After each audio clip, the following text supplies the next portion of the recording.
The Pashtuns, also known as Pathans, are the dominant ethnic group in Afghanistan with substantial numbers in neighboring Pakistan and a smaller population in Iran.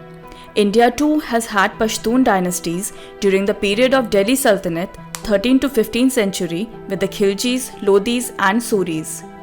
The Taliban that presently rules Afghanistan is a largely Pashtun force that was able to prevail over the US and successive US-backed Afghan governments, including that of President Ashraf Ghani, who fled Kabul last year.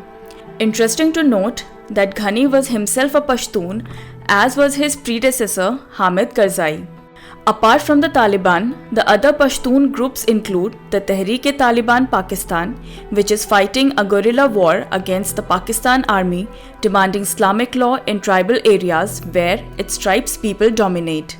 There is also the Pashtun Tahaffuz Movement, a non-violent group seeking an end to Pakistani human rights violations and army operations directed at fellow Pashtuns. Pakistan sees the Pashtuns as a potentially destabilizing force that could undo the country's borders.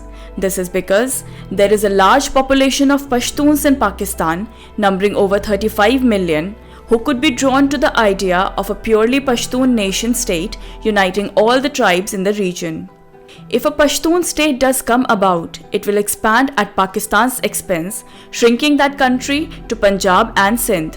Balochistan too could break away given the activities of the Baloch Liberation Army (BLA), which is targeting Pakistan's military presence in the province. The BLA is reportedly getting help and support from the TTP, which in turn is backed by the Taliban, making it an all-Pashtun effort. Stay tuned for more only on Strat News Global.